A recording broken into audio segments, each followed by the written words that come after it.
Good evening, everyone. Welcome to this wonderful event. This is my third year, I think, hosting a webinar as part of the Bluefield Arts Festival, and it's always a great conversation and to see all the insight and the conversations that just happen when artists come together.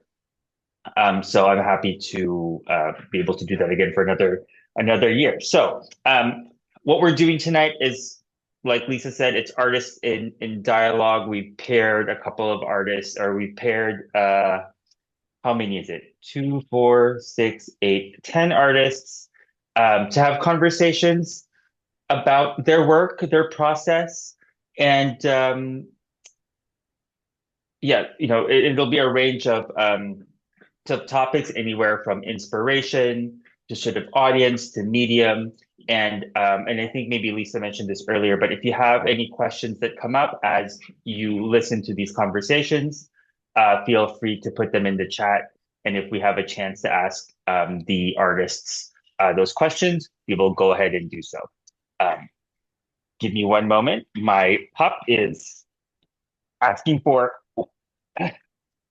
attention and wants to be in the chat. So we'll go ahead with the first pairing. It is Inez Sieben and Nicholas Marino. And so what we'll do is have each of you introduce yourselves and your work, and then we'll go into the conversation. All right. So maybe Inez, if you want to go ahead. Sure. Thank you so much, Erwin, and hello, everyone. And Lisa, I really loved hearing that story. I am Dutch, so it really resonated. So I'm really even more excited about being part of this exhibit than I was before. So my name is Inez Sieben, as Erwin said. I paint mostly in acrylics, although I also use gouache and watercolors, and I also often like to mix in other materials, collages, and add more texture into my work. I think generally my art could be described as abstract and expressionistic, which definitely you'll see the piece that I'm sharing this evening is that. Erwin, I assume you don't want me to talk about my piece just yet, just introduce myself and pass it on. You're on mute, Erwin, sorry. I'm sorry, you can go ahead and talk about it. Your piece, my piece, okay. Yes. So the piece that's in the exhibit is a social hour. It's in my screensaver. So as you can see, it's an abstract piece, and it's of three friends who have been friends for a very, very long time. And I was having dinner with them and watching them interact with one another. And there's something about old friendships that is really interesting to see. By then, people, they've worked out whatever, they're still friends. There's a certain comfort there. And so there was a certain aura and feeling to the time that they were together, to that space that they were in. And that's what I wanted to capture with this painting. It was not so much about trying to capture them per se, but about that moment in time. And those moments tend to be fleeting, and yet they're important. Friendships are important, and they're vibrant, and to me they're very colorful, and that's what I wanted to represent in this piece as well. It's a piece that's 30 by 40 inches, and it's acrylic on canvas. That's awesome. Thank you. It's beautiful. Even just looking at it in your background, there's so much um, texture and color. So, and we can talk about that a little bit more. But now let's introduce Nicholas Marino. Hey everybody, good evening, and nice to meet you all. Very happy to be here. So my name is Nicholas. Excuse me. I'm from New Jersey, and I'm battling a sore throat, so forgive my voice here. But I dabble mostly in acrylic and aerosol-based paint, um, and I really take a lot from my photography and just my interactions with people on a daily basis. I consider myself a photographic storyteller, and I like to tell other people's stories through my work. But I'll go right in and talk about the painting that's behind me. Similar to the others, it's my screensaver as well. This piece is actually special to me because, well, excuse me, both me and my children created it. I have a 5-year-old daughter and a 3-year-old son, and I use a special technique with them where they don't have any necessary formation of how things should be, but in art, really, how should things be anyway? There's no rhyme or reason for what it is. So what I do is I take the canvas and I turn it counterclockwise and clockwise, and I just let them paint.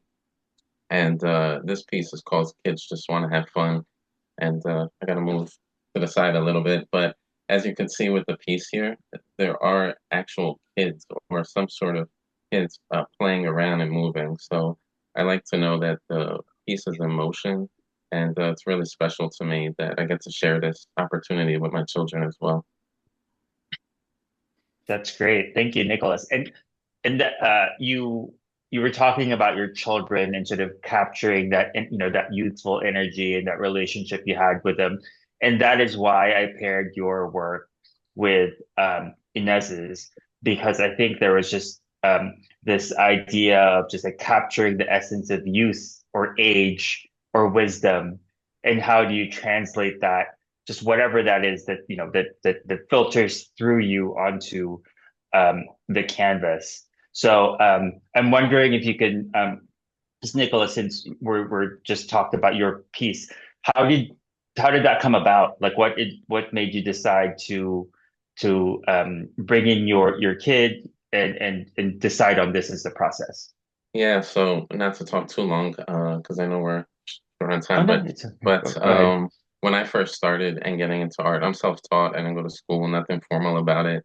My aunt took me to a lot of museums. Where I grew up in New Jersey, went to the Montclair Museum, the North Museum, and a lot of great exhibits. I was exposed to a lot at an early age, and I wanted to be able to translate that to my kids as well. My daughter loves it. She's definitely an artist.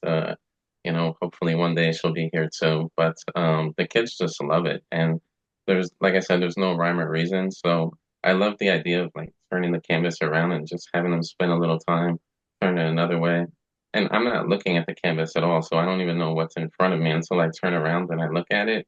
Because I do the base, I spray paint it a color that I want with my design, and then they do their stuff. Then it comes out, and I had an art show last year in my town, and I had a piece up that me and my kids created as well on there that's different from this. And my friend pointed out to me, "Hey, do you know there's a whole bunch of people moving on your piece?" And I didn't even realize it till he pointed it out, and I was like, "Oh, that's cool." So yeah, That's great. Yeah, it's always interesting to see what others observe in the work, that it's still in line with sort of the spirit and the energy of how you created it, right? But it's not necessarily something that you intended, but it's still sort of um, exhibits the same energy. So that's great. Now back to Inez. Yeah, I'm really curious for just how you were, the inspiration behind the wisdom and the age and the sort of the life that these women have lived, and how you how you chose, maybe how you chose to choose them, or maybe you painted them in multiple series or groups around them. Can you talk a little bit more about that? Sure. Yeah, I have actually made several paintings of them, and there's a lot going on in that moment. It's not just watching them be together and what that means and what old friendships mean, and how do you express that visually, in a way that's appealing and that pulls you in and that speaks to you. But also looking at the dynamics of them and looking at the dynamics of age. And one of the friends, she's starting to have cognitive decline, which I represented with the one whose eyes are darker. Um, And that's part of also what's hard for all of us, right? We all have people that we've watched decline as we age. It's part of living. We don't get to go out the way we want to, and yet we still are all looking to make the best of whatever time we have left, and also make the best of whatever we are capable of doing. Um, and and so, despite whatever challenges they may have, they're all in their 90s. Um, whatever challenges that they may have physically or mentally, they're still going out. They're still living life. They are still making every moment count, and making it the best that they can make it with whatever that moment lets them do it. And that is a big part of what I wanted to capture here. It was still a comfortable moment for them. It was still an important moment for them. And I guess maybe it was just something about the setting. The space was kind of dark around them, and it kind of lit them up. And it just pulled me in. Even though I was there with them, I'm part of the of the visit. But that's really what I wanted to try and capture here. And that those things, like friendship and relationships and all of those, the age doesn't matter. It's irrelevant. And we can be friends even if there's 30 or 40 years between us or whatever it is. It doesn't matter, and that we can inspire one another regardless of the stage of life that we might be in, if only we open ourselves up to that and look. Awesome. Well, it's certainly an inspiring piece, and I think you captured, what you saw. I certainly feel like I'm right there with them in that hangout, that conversation. So, thank you so much to Inez and to Nicholas for talking about age and youth and wisdom and creativity in your pieces. Thank you. Thank you so much. Yeah. So now we'll move on to the next pairing of Tanya Evans Johnson and Andrew Hollimon. So Tanya, I'll let you go first.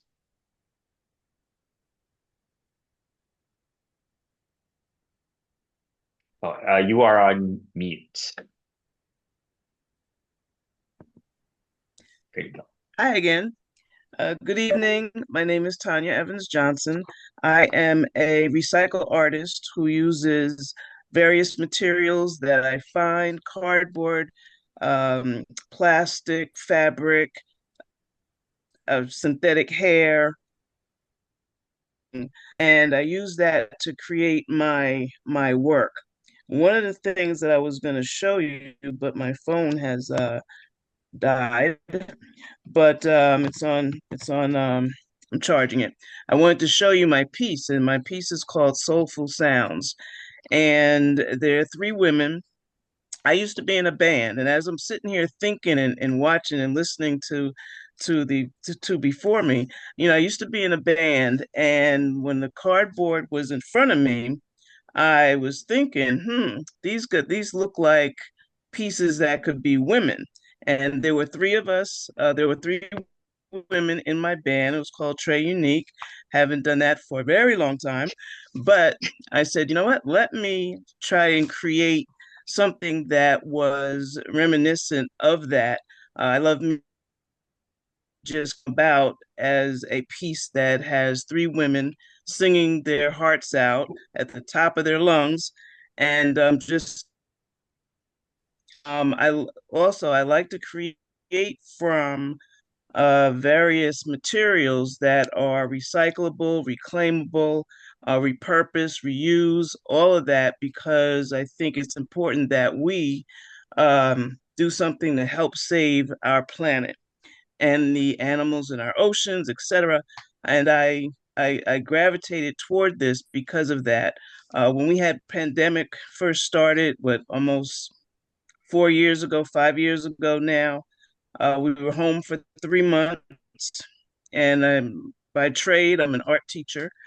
And I said, let me go back to what I do, and that is create art. So I started making African masks, and then that turned into make doing things with people that we can relate to, etc. And I love doing that because I feel that I'm one piece at a time, creating something that is taking away from a landfill. Into landfill, they're going on my wall or someone else's wall that enjoys my art. So that's me. Awesome. Well, thank you for that, Tanya. And yeah, we'll explore your artwork in just a bit. But now let's turn to Andrew Hollimon and for his introduction. Andrew? Well, I can introduce myself, but as you can see, my video on my laptop isn't working. Uh, Apologies for that. I've been troubleshooting it. It just hasn't come through. I don't know what's happening here. So you can't see my work. You can't see me. How may I proceed at this point? We'll try to get a link of, or maybe we'll have everyone. We'll put a link to the festival website on in the chat.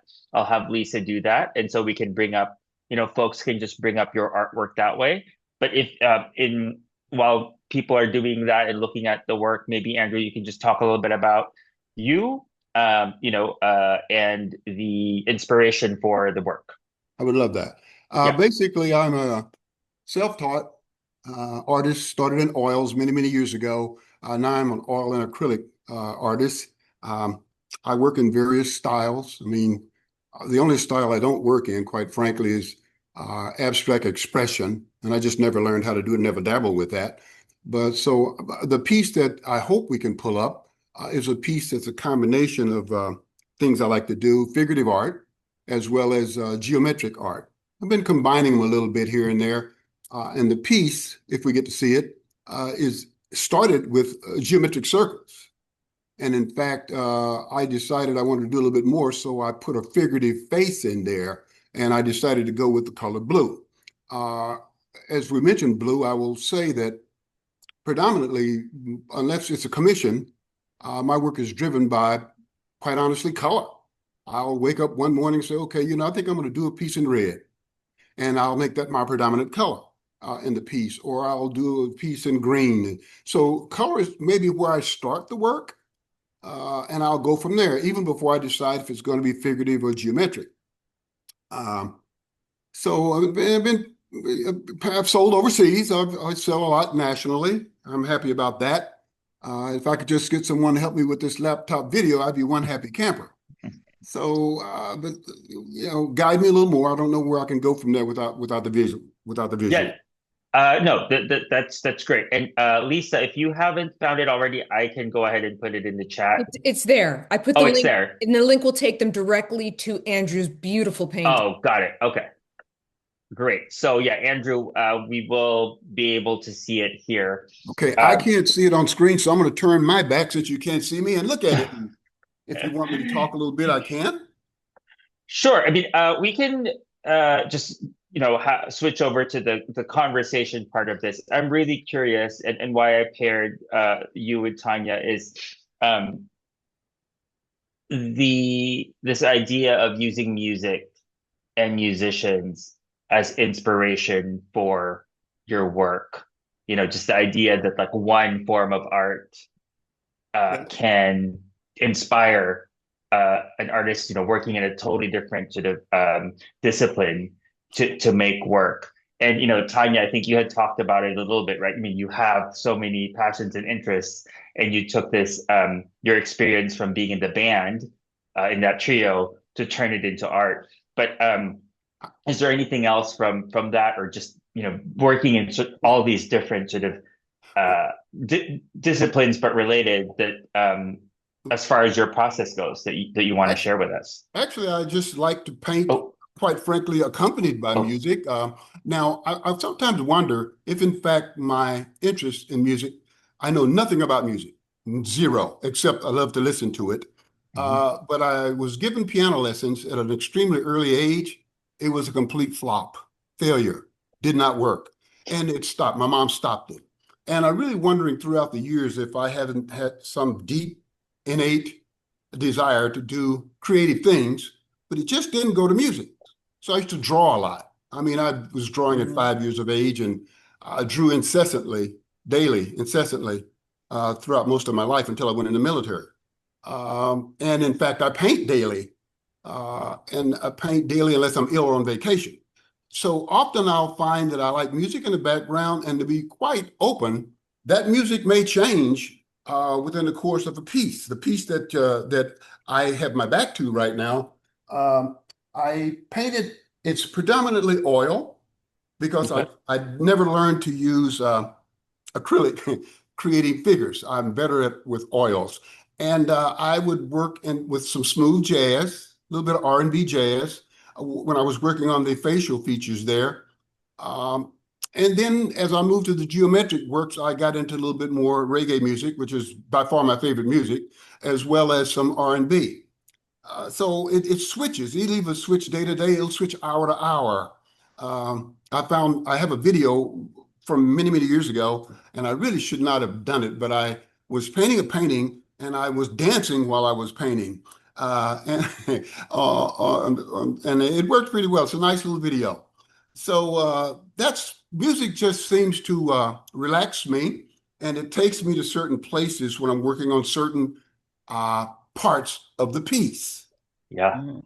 No, Uh, and I Yeah. love that for this one, you remember, you're right. It's not just there was music in the background, but you can sort of map out within the piece what genre of music or maybe even what song you were listening to. So I love that. It just adds another rich layer to your piece. So thank you, Andrew. And now Tanya, yeah, I wanted you to talk a little bit about your piece and your process Mhm. and all of that. I can relate to listening to music because I love music. I love jazz, and I listen to a lot of different types of jazz.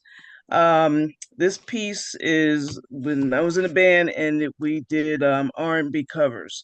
So sometimes I listen to R&B, sometimes I listen to jazz, sometimes I won't listen to music at all, and I'll just, think about or hear in within me what the pieces are jamming to or whatever it is.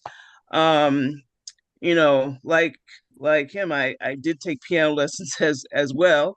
And I can play by reading music, can't play by ear. But in my current exhibit, I do have a piano with someone sitting there playing, actually.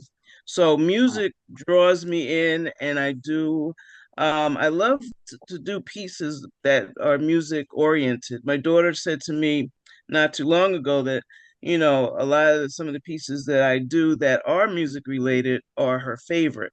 And I was thinking about it. I was like, you know what? I think that it's kind of my favorite as well. When I'm thinking of the pieces and soulful sounds, I thought about some of the music that I was listening to actually, and some of it was jazzy. It had a jazz tune to it, and I think I posted on Instagram that the piece has a jazz tune to it as well. So, it's a lot of I do a lot of acrylic. I can do some of this particular piece are watercolor and watercolor pencil. So I do mix it up and play around with it a bit. So I like to mix it up, you know. And Right? music is a start, it is a soundboard for it. Yeah, I love that. And so along with Tanya's piece in the Bluefield Arts Festival, she also has a current show right now at the Greenberg Library in Westchester. Yes. It's up Mm-hmm. now through March 22nd. So if you Mm-hmm. want to explore more of her rich work, you can see that in person as well. And So, oh, everybody's invited to come to the reception on February 15th from 2 to 4. oh, So come there in you go. and see what else is going on. I love that. All right, so we can probably mention that in the follow up too. So yeah, we'll keep you guys informed. So Andrew and Tanya, thank you. So now we'll move on to Pam Grafstein and Toni Paolillo. So maybe Pam, you can go first.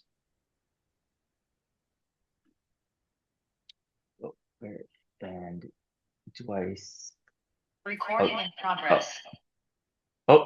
Pam, you're on mute. Yeah, I know. Okay, there you Sorry. go. I got it.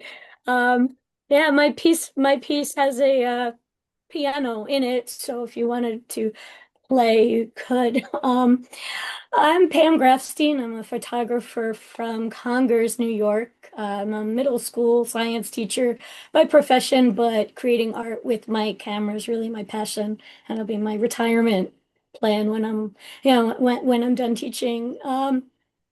I love to take pictures of a lot of things. I don't have one particular um, subject that I like to shoot, but my artistic goal is to capture the details and sort of represent the ordinary in an unusual way. I take pictures of flowers, insects, things I find in the drawer, architecture. But I have over the years really started to love um, telling the stories of what has been left behind by the abandoned. So abandoned things, abandoned spaces. And that's actually where Lonely Optimism came to be. Um, I took this image at Linwood Hall, which is a 110,000 square foot mansion near Philadelphia. And I went on a photography workshop there where we had free reign to explore the entire place. And so you can imagine what types of things, what types of things we were able to see. They're all different levels of decay, but there was a lot of the beauty that was left behind. And in fact, they're restoring it. So a lot of the beauty is they're bringing it back to life, which was amazing. Um, normally when I take a picture, or often I will have an idea of what I want to accomplish. I'll pre-visualize a scene. I'll do what I can to figure out what how to get what I want. But sometimes, you're just blessed and graced with everything where it is supposed to be. Balanced composition and really nice light, and that's what happened here with Lonely Optimism. I walked into a room and it was bare. Had a piano in it. It had a radiator. Had no light. All of the windows were boarded up in the room itself. But um, this light, this gorgeous light, was coming from someplace out in the hallway. Whether it was a window out there, I don't even remember. But this glorious light was coming through, and it didn't just see the scene, I felt it. It was an empty space, but that light that was coming in filled the room, and it really had an amazing effect of just bringing the room to life. And you could almost hear the music that piano used to play. It was like you could almost imagine there's something out of the movie Titanic, where they show the ruins, and then all of a sudden they transition to a scene that showed what it used to look like. So it could almost imagine somebody sitting by the piano, and the you could almost imagine what the room looked like in its former glory. But it's it this image had for me has a lot of story to it, and a lot of feeling and a lot of emotion attached to it. So I do really I love it. It's one of my favorites. Yeah, it's beautiful, beautiful. Thank you. Thank And you. you can really see, like you said, you're seeing and sort of feeling a lot of sort of the energy that is in the piece. So, and we'll talk a little bit more about that. But for now, let's go to Toni. Go ahead. Hi, everybody. Erwin and Lisa, I just want to say thank you for connecting me with Pam, because I feel like everything she spoke about was everything that I'm going to say. So sorry for repeating. Um, my name is Toni Paolillo. The piece behind me is called Gaslighting. I am a mixed media artist, but this piece was made with acrylic on canvas, and I am a commuter. And I do tend to be stuck in traffic a lot. And in the beginning of the series called Memories in Motion, I loved to recreate sunsets and sunrises, which are beautiful on its own. But the longer that I sat in my car, I realized that the beauty that everyone sees its right to be beautiful, but the ordinary, like the quiet moments of raindrops on my windshield or the quiet fog that goes by, that's what I was more interested in versus the sunsets. So this piece here, I was sitting at a light picking up my daughter from one of her extracurricular activities, and I just wanted to get home and I wanted to make dinner and just move on with the day, and the light was not turning green fast enough. And I took a breath and I looked next to me and I saw the BP station that's about half a mile away from my house. And it was beautiful. And it was just so simple. And the lights that came through my window while it was raining, I had to take a picture of it with my phone. And I was stopped. So I took a picture of it in my phone and then I sat with it in my house and I recreated it with acrylic paints. And why I like to do this is that it sort of slows me down. And I think that's important when you're trying to keep going and what's the next thing to do with this series. It makes me appreciate the present moment and appreciate the things that we take for granted. Like this one car that's shining back at me and just the different like neon lights that you can see and you move past and you continue on with your day. I like to find that beauty in the mundane.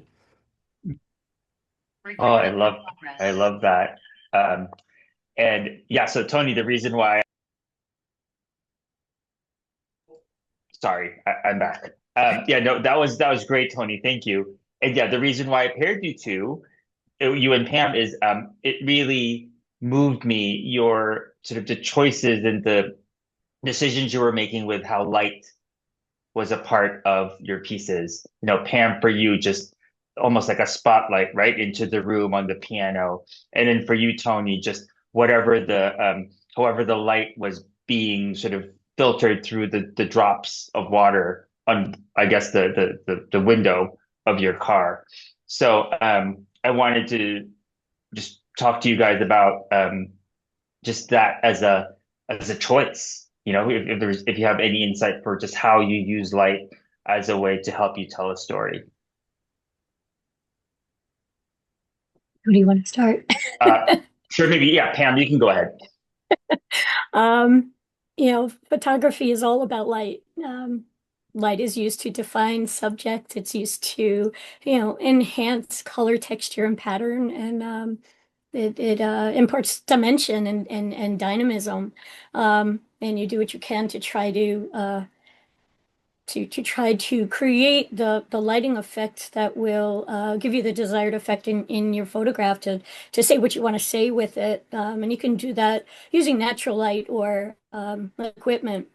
Um, in this this this picture, um, this room was totally dark except for that light coming in through the door, and it it does all of the things that light are supposed to do in an image, but more. It frames, provides shapes and interesting patterns. It frames a piano, but the piano is not, the piano is not really the main subject. It is actually the light. It creates the texture of the floor and it enhances the crumbling plaster walls. So it creates a mood of decay, but it also lights up the space and you can kind of feel the emptiness. Yeah. You could feel the lonely emptiness. It makes you wonder, what the room used to look like, what it used to sound like, and it's the bright light coming in. There's that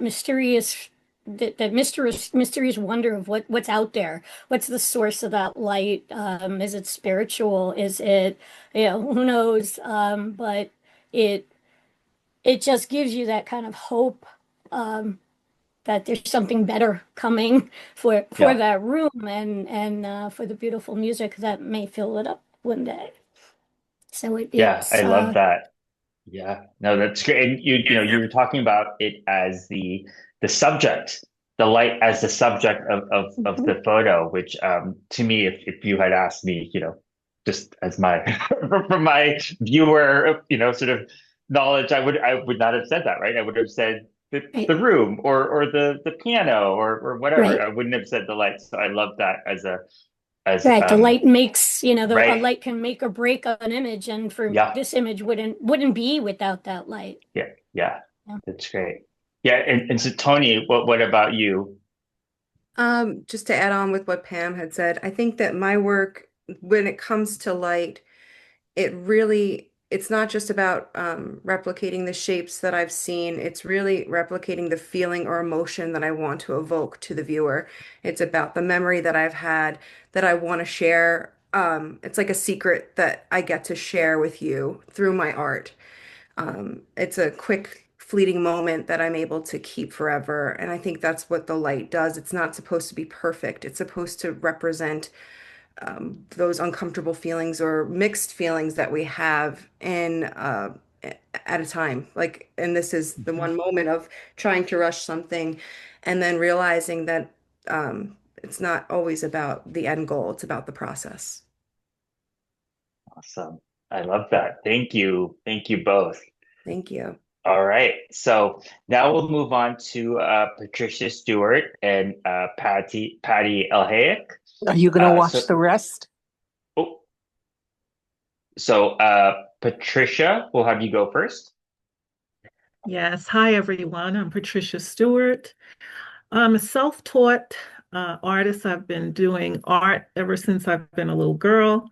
It's always been an escape for me.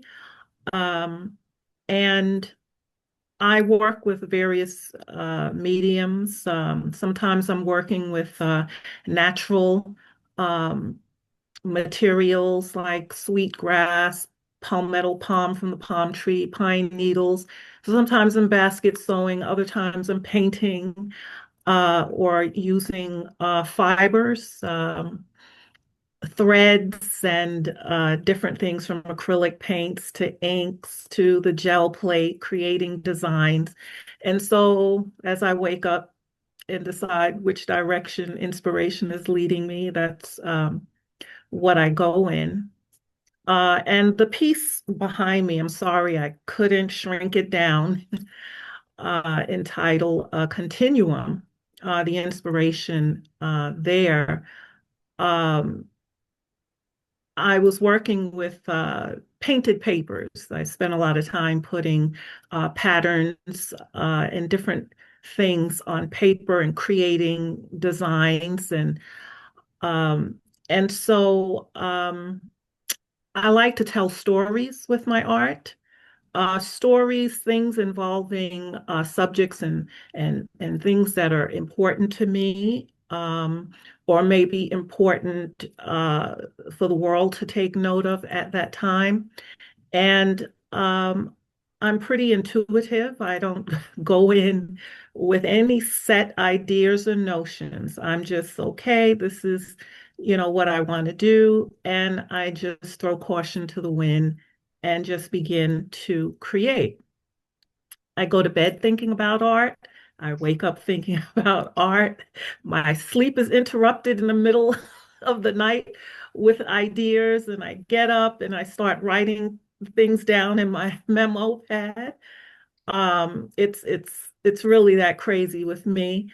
And then after breakfast, I just have to get to it and see if I can bring this idea or subject matter to fruition in a very creative way. I love that. And Patricia, just in case you didn't notice, when you were talking about eating, sleeping, dreaming art, everyone was nodding and smiling. So it's not just you. Don't worry, if you feel like it's a if you feel alone, it's no. I think everyone has at least some sort of a version of that they work with. But thank you. So we'll talk a little bit more about your inspiration and your process later. But for now, I was wanting to introduce or to have Patty talk about her and her process. Thanks. Thanks everyone. Thanks for having me. Very happy to be here. My name is Patty Eljaiek, and I'm a mixed media artist. I guess that's what you'd call me. I graduated from School of Visual Arts a very long time ago with a BFA. And I've been using My motto is work with what you have. So I've been using all different kinds of materials, a lot of repurposed materials, for about over 30 years now. I painted, I draw, I do all that stuff, but that's not really what I consider my work to be. So my piece is the one behind me. It's called Traum. It's a hand embroidery mixed media piece. And Traum, and I'm probably pronouncing it incorrectly, so I apologize, is the German word for dream. It actually started out as this. I don't think you can see it because now the background is there, but it started out as a drawing. My husband's a jazz musician, and I go, when he's playing or we go anywhere, I sit and I just draw, and it's nothing that I'm thinking about, just automatic. So sometimes what I like to do is I'll take a drawing that I've done or older piece that I've done, and I try, and it's a challenge. It's a problem solving. So I try and recreate it in hand embroidery. So this particular piece is metallic watercolor, which I love. It's a repurposed fabric remnant, and it's got a lot of different kinds of embroidery thread, ribbon floss, and etoile, and cotton, and all kinds of things. And the image changed, when it went from paper to the round tube. So, yeah, that's it. That's great. And I love that you also have music as part of your process. But Sometimes, so yeah, sometimes. But I love that there's just a through line through a lot of the a lot of the presentations that we've had today. So what I wanted to talk to you both about is talking about process and inspiration, particularly where I know for Patricia, she said, or you were saying, Patricia, that everything is sort of intuitive, right? You don't know what you're going to do when you start, or maybe there's not a plan when you start, but I wonder for the materials that you're going to use then, how do you end up with the thing, say those painted papers? How did you end up with using that? Was there a plan to paint papers to begin with, or was even that process also intuitive? Well, actually, with this piece entitled Continuum, I had already had those painted papers. I have like stacks of them.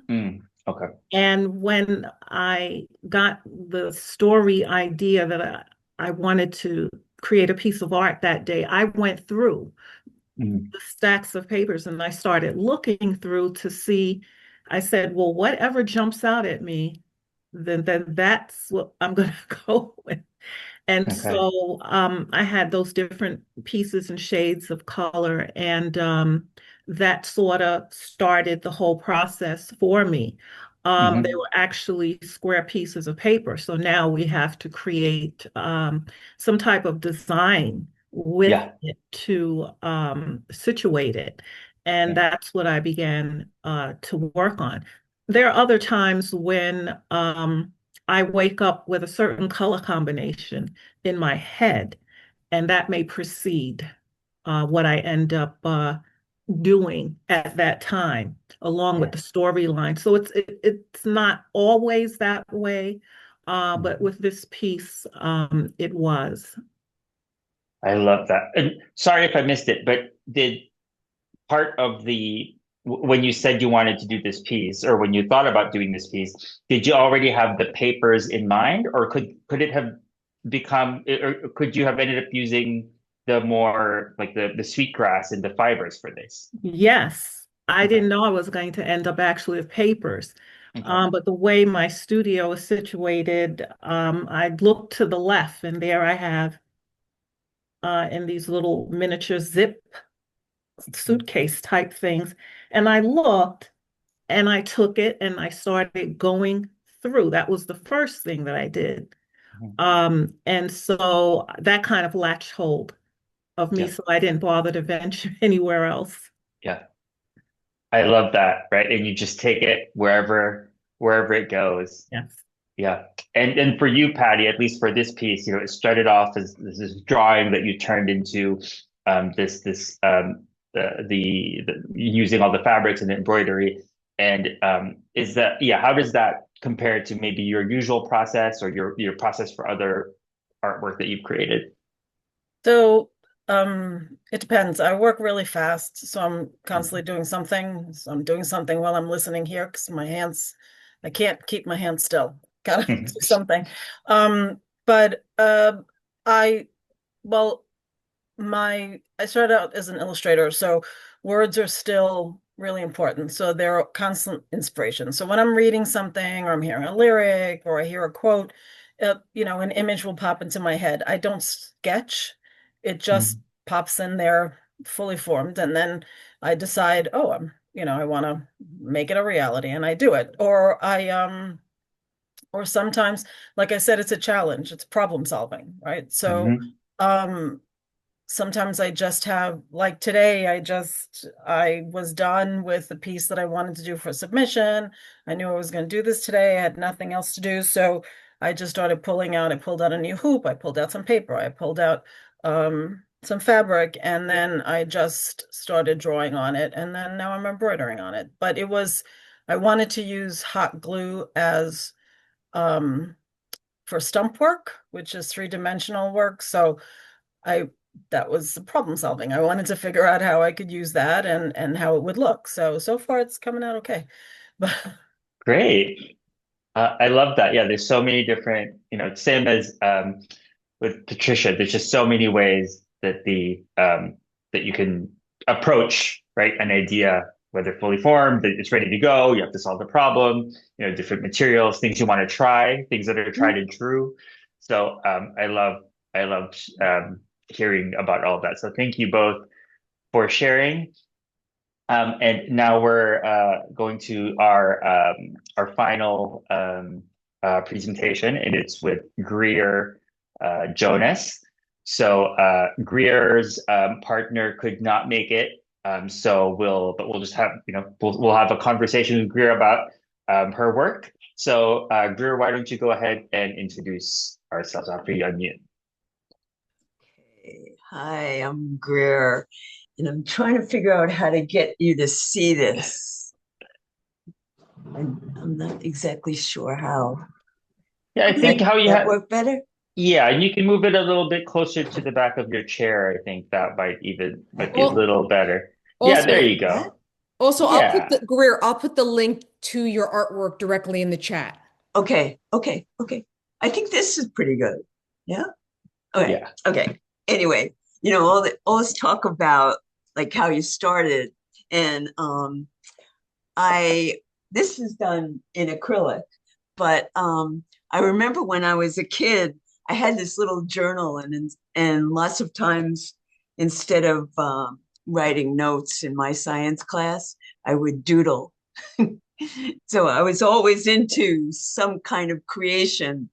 Um, and I didn't really recognize myself as an artist till when I graduated college. I was living in the village, and there was this teacher that I went to, and they were doing charcoals.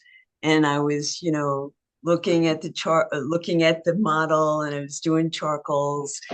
And the teacher came over to me and says, "You're doing really well. How about starting in color?" And I just went, "Really?" and then everything unfolded, and I just went wild. And so I'm also self-taught, taken lots of different classes, and I was at a class upstate, and it was start your own painting. So I had an image of a beautiful scene from nature, and just in online, and I looked at it and I thought, what I saw was light. And I went in to the class, and she was like telling us how to do different things, like blocking things and doing it this way and that way. And I'm like, okay, just calm down. I don't have to do it any way I want. And I just picked colors. And what I saw in the photograph was the greens and the light, and I just wanted to create light. And I went into this zone, and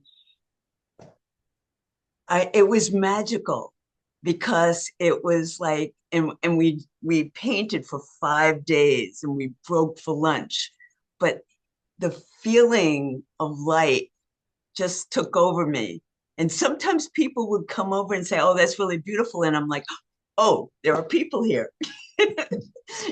I just was so into this movement and this light and this energy. And it's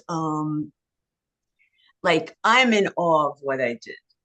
Like, if someone told me how I did it, I can't really say, except it just came out of me and it came out of my heart. And I probably couldn't do it again in this form. But it's just really, it's beautiful. Yeah. Yeah, no, it's beautiful. I love it. And now I'm very curious about, you said that this was painted from a photo, right? That you found online, right? Yeah. So and just so I'm sure it's not your photo. You found it online, right? And were there other landscapes that you were thinking, that you were choosing from when you were looking, or was this the only one that you said, yes, this is what's inspiring me? No, I just wanted an example of what I wanted to paint. Okay. So you had a vision of it, sort of this light and sort of the greens and all of that. Yeah. The photo was over there, and then I created it. And then like there were times where I just like lost my breath because I was feeling the light come through. It was really like a mystical experience. Love that. And is there a reason why you chose like a landscape in particular, or is that something you normally that normally appears in your work? I wanted, it was really the photograph that got me to want to do it. Okay. But I do a lot of different kinds of art. I do landscape, I do abstract, I do moldings, I do sculpture. There's a lot of different things. It just like, I sort of wanted to create this like magical place. That's what I wanted to do. Yeah. Yeah. No, that's great. And are you planning any more landscapes, maybe in a series for this? The plan. The plan is actually, my next plan is doing a fire horse series, from the Zodiac. Yeah. So I have an image of a horse, and I'm going to put fire in him, and I'm just going to see, I have to just go into the zone. And the main goal for me is not to ask anyone what they think. Because if somebody says something negative, I go into my head. I see. So yeah, but the fire horse is next. Oh, I love that. It's very timely, very exciting. I think there's a lot of timely. Yes, there's a lot of ways to take that. Well, thank you so much, Greer, for sharing your process with us. The beautiful landscape. So these, along with all the amazing work of all the artists you've met today, including Andrew, who's now on camera, by the way. So I'm glad we can finally. Oh, and the artwork behind him there. So you can see everyone's work on the festival website, which is in the chat that Lisa has dropped. We have events going on through January 30th, including a couple more webinars.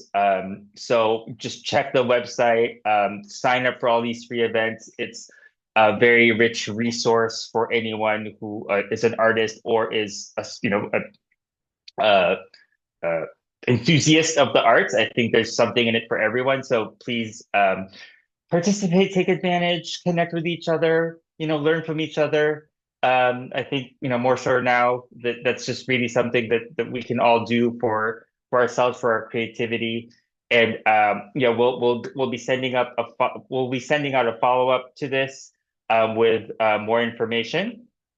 And thank you so much for attending, and enjoy your night. All right. Bye, everyone.